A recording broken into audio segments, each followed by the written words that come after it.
Hey, what's up, everyone out there? Thank you so much for tuning in to another Addicted Fishing podcast. I'm solo tonight. Well, I'm not exactly solo, but I do have one special guest here in the background. But before we bring him in, a couple quick announcements. If you guys did not know, our summer merch drop is officially live on the Addicted website.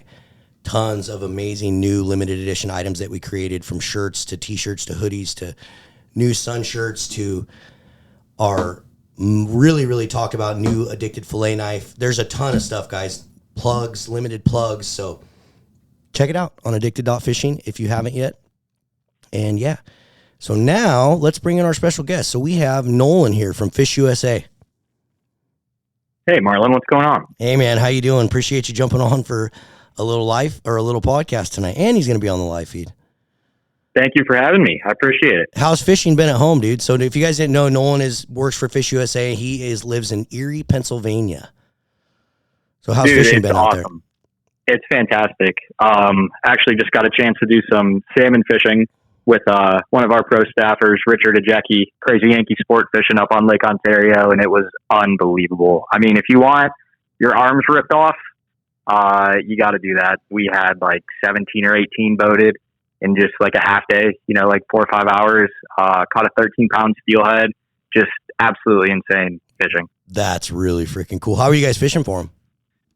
Trolling, not even as deep as you'd think for this time of year, like 95 to 200 feet, which for Lake Ontario, that's only about a mile offshore. So really you don't have to make a far run at all. It's pretty straightforward. It's super fun though. I mean, the lake is about as healthy as you can imagine. There's just bait constantly on the screen, and you just see these arches of giant kings blasting through them. It's just amazing. That's really cool. Yeah, I got to do that one time. Unfortunately, we didn't kill them by any means. We struggled a little bit to catch them, but we had some good days for sure. And I could see where guys would have a ton of fun doing it. The one thing I didn't definitely gotten better. The one thing I didn't love, Nolan, is we had to fish them deep. Sometimes we had like 600 feet out on the line counter. Yeah, that sucks. Like, we were super fortunate. We had mostly like downrigger and wire diver bites. So like everything pretty close to the boat. We had 2 bites on our copper setup. So those were way back there. And, that's kind of like, you're pretty much reeling in dead weight, but pretty close to it. Oh, yeah. It's funny. Like when we were out there, it's like when you're doing that lead lining or whatever, and you have 600 feet of line or whatever out, it's like the first initial hit is great. Like the fish just rips tons of line off, and it's pretty awesome. And then after that, to me, it's like you're just reeling in dead weight and your arms get super tired. By the time the Chinook comes in, he's like spinning a circle as he comes in like a herring because he's so tired. It kind of takes away from it because like that long run at the beginning, you're like, well, that's just more line I got to reel in now. Exactly.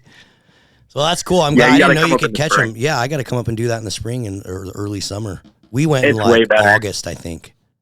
Yeah, it's and the fishing's gotten better. The kings have natural reproduction in a lot of the tribs on Lake Ontario, and my guess is there's just been a couple of really good hatches, and there's a ton of fish, so the fishing's just like one of the best it's ever been. The average size is a little bit down, but I mean it's still like we caught several in the 18 to 22 pound range, so it's not like they're small. It's still awesome. 22 pounds is a great Chinook. I mean, if you caught that at home, that people would be like, "Whoa, like that's a good fish."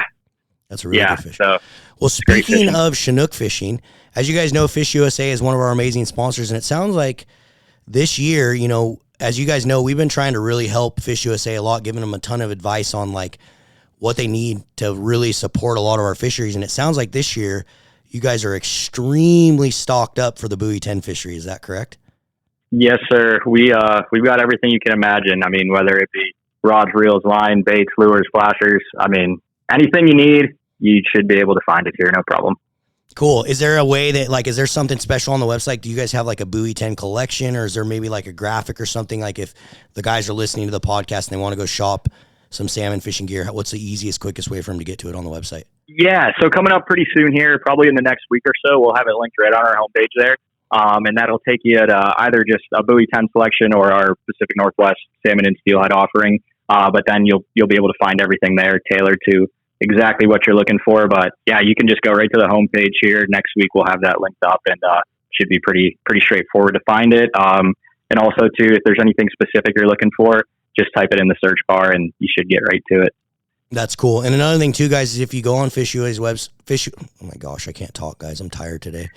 if you go on FishUSA's website and there's like stuff that you really want to buy and you don't see it, shoot them a message, shoot them an email, let them know like, hey, you guys should be stocking this, or why don't you guys have this on your website? Because these guys listen, and that's the cool thing that I've noticed about FishUSA, especially the last couple of years, is like more and more you guys have just put a lot of effort into making sure that guys have what they need on there. So it's really cool. We want to be your one-stop shop. We know how it is. I mean, we're all fishermen here, and we want to make it as easy as possible for you to get your tackle, not have to pay multiple shipping charges. So if there's something that you guys want that you don't see, let us know, and then there's a good chance you'll see it on the website in the future. So that's cool. So one of our things, so what we're going to be talking about on the live feed tonight, Nolan, I think we covered a little bit on the podcast here. We'll talk here for, I don't know, 10 or 12 more minutes on this podcast because I was late, unfortunately. So sorry, guys. So it's going to be a little bit shorter of a podcast, but we're going to talk summer steelhead. So do you have any summer steelhead fisheries at home that you can go fish? Not in Erie. The Erie tribs just get kind of too low, too warm, but there are some off of some other Great Lakes not too far. They stock them with Skamania, and they're catching them pretty good, June into July like now. And I really want to do that. It just looks awesome. And I see your guys' summer steelhead videos, and every fish just airborne and peeling, just going nuts, So don't really get to do it much myself, but definitely want to try it. You've never gone and done it? No, never. I really want to. I need to make it a point to go do it. It just looks so sweet. Dude, it is pretty epic. And one of the things I've noticed, I've never done the Skamanias over in your guys' region at all. Yeah, none of the Great Lakes stuff, but I see a ton of videos online of guys doing it, and the fish just looks spunky in those little creeks. Yeah. It's like you hook them, and it's like you better hold on. They're so fired up, flipping and jumping. And there's a guy on TikTok that I follow. I think it's called like SBS Outdoors, I think is the name of them. They do all these bobber down videos on TikTok where they're catching the Skamanias and they're just filming just the bobber down and then the first initial like 10 seconds of the fight. If you haven't checked it out, you gotta go look at their TikTok because it's pretty insane. Yeah, it's like, take your kind of stereotypical, like the longer, skinnier, like the Manistee strain that we have here and just in the Chambers Creek fish, but just steroids in like warm water and just the most juiced up steelhead you could imagine. Yeah, and I think that a lot of it has to do with that. So if you guys are fishing in the Pacific Northwest or you're fishing over there in the Great Lakes region, the reason these fish get that spunky and act the way they do, a lot of it has to do with water temperature. So they're just a lot more aggressive. They're a lot more willing to eat. A lot of times they have to eat in the summer or else they're going to die. And so the fish seem to be really bitey and just really crazy when you hook them. So definitely something you want to do. When we're out here in the Pacific Northwest, Nolan, I fish a lot of spinners, size 3, size 4 blue fox, and then also R&B spinners. And then we just came out with our own inline, our own spinner as well that we custom designed with R&B. So definitely spinners. Like if you're getting new into summer steelhead fishing or you want to go out and try to catch one, like if you just had 3 or 4 different spinners in different colors and you spent a few days on the river casting in the right spots, you're going to have a really good chance of catching them. Oh, that's so cool. What's your guys' best time to do that over there, the summer steelhead? Like what's the best month to come out and do it? So right now, like basically like 2 weeks into July and then through like middle of August in most of our tributaries is when you're going to see really, like Cameron the last like 2 weeks has just been smashing them in one of the local rivers. Oh, that's awesome. So they stay in there all summer and then spawn in the fall, or? Yep. That's exactly what happens. A lot of times these things will come in like March, sometimes even February, like literally that early. Guys have caught summer steelhead. And then those fish don't spawn until October, November. Wow. Yeah. So their fat content just has to be crazy and they probably taste amazing, huh? And that's the other thing that's awesome about these summer steel in the Pacific Northwest is everyone's always like, oh, salmon, salmon, salmon. I think a summer steelhead tastes better than a salmon. If I'm, that sounds like blasphemy, but man, they are good. They are really, really good. You cut them open and they just have all these fat lines in them and they're really tasty. I remember you guys filleting some of the hatchery fish that we caught out there. It's like, is it going to be a summer? Is it going to be summer? And like, as soon as you cut into it, you knew immediately. Oh yeah. Like instantly if it's a summer or not. It's really, really cool. It's really, That's really awesome. Cool. And then, one of the other really, really effective ways, if you're guys, if you're listening to the podcast and you want to figure out how to go out and catch them, bobber and coon shrimp, like bobber, float fishing coon shrimp, bait fishing coon shrimp, like it just is deadly on summer steelhead. I don't know what it is, but a lot of these summer steelhead really key into bait. Like they just do. I don't know why. I don't know if it's, like I said, if it's their just will to survive when they get into the warmer water temperatures or what the deal is. But if you can use a coon shrimp, or you can use a little piece of prawn, or sometimes I'll cut up like little chunks of squid and put it on to tip my jig with it. Like all that can be extremely effective in catching these summer steelhead. So I highly recommend a lot of you guys get out on the river and go after them, because now's the time for sure. It's funny you say that too, because I'm no expert on the Skamania fishing. I've never done it, but like I've watched a lot of videos of people doing it, and night crawlers seem to be a pretty popular bait. And it's like kind of the same idea, just like a big fatty meal right in front of them. Like exactly. Catches. Yeah, they don't want to pass that up. And they see it, and it's like so natural and all that stuff. So it's pretty crazy. Yeah. Yeah, I learned a long time ago that like when I was summer steelhead fishing, that I wouldn't even go to the river without, if I could fish bait on the river, I was using it. Period. No brainer. Yeah, for sure. So what else is going on? Anything else new at FishUSA that you want to tell the peeps about? Yeah, so you guys might have seen our mag lips, our newest exclusive limited edition mag lips floating around. They're kind of a patriotic series. The last one drops tomorrow, and in my opinion, it is by far the coolest one of the bunch.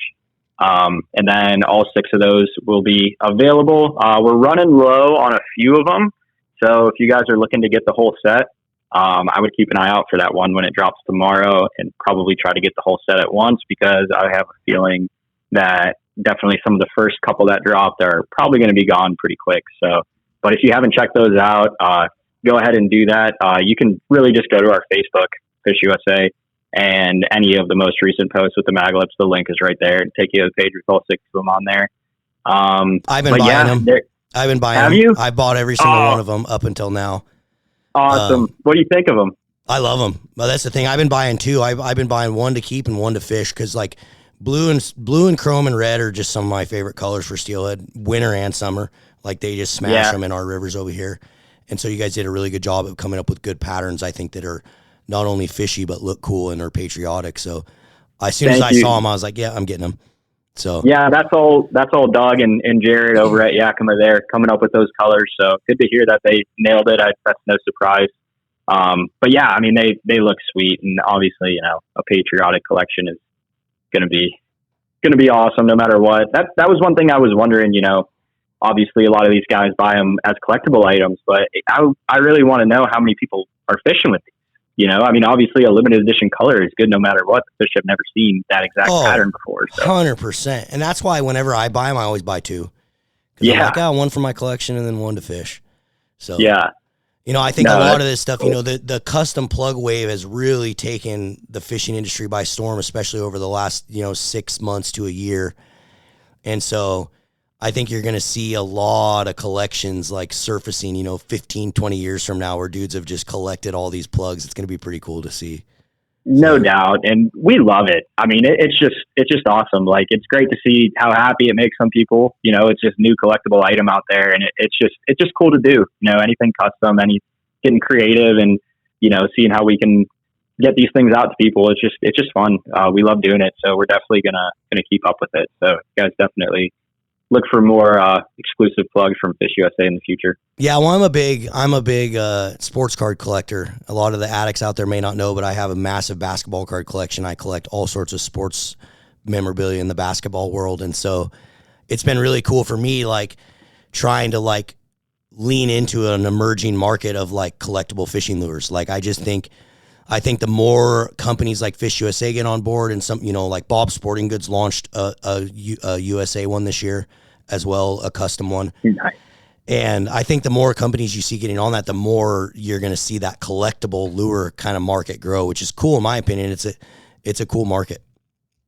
Very cool. And, it goes kind of across the board. Obviously there's plugs of all different sorts, like, the Mega Bass jerk baits, like, that's one of the biggest things is exclusive plugs there. So yeah, it's just a cool thing. I don't know. I didn't even know. Does Mega Bass and a lot of the bass companies do limited stuff like that too? Yeah, they do. Like, cool. They come out with like a respect series, they call it now, and they like drop one a month. And then that's it. Once they're gone, they're gone. So, it's kind of, it's in every aspect of fishing now. That's really people love cool. That's really cool. Well, awesome, Nolan. Any last minute words you want to say before we get going on to this live feed?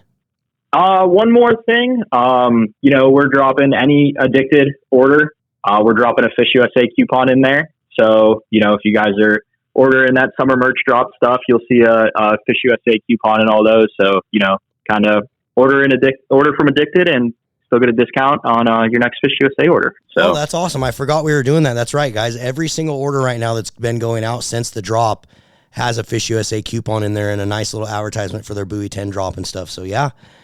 You can get some stuff at Addicted that you want from the limited drop and then go buy all your Buoy 10 needs at FishUSA. So perfect. Cool, man. Well, appreciate you jumping on, dude. We're getting excited. It's almost September. Are you ready to come out here and go fishing? We need to get some dates. We need to get some flights and stuff planned. Yeah, I'm so excited. Blue and I talk about it every day. And like when I was just salmon fishing last week, I was just thinking, man, I really want to catch one of these out west. Like, the tackle you guys fish for them, it's just so much different, but it looks just so much more fun. Yeah, so I can't wait to have you guys out here. Well, cool, Nolan. Thanks for jumping on the podcast. All the addicts out there, we appreciate you guys so much for listening. Again, if you didn't know, we have this on Apple Podcasts. We have it on Spotify. We have it on Podbean. We have it on all the podcasting platforms. So tell your friends and family. And I've been talking to Clint. Me and him have been scheming kind of back and forth a little bit. But we definitely are going to try to lean into this podcast a little more and do this a little more and try to expand on it and do more of it because we see your guys' comments. We know you guys want more of them. So we're going to figure out a way to do it. So thanks so much for listening, everyone. Until next time, we'll see you on the river.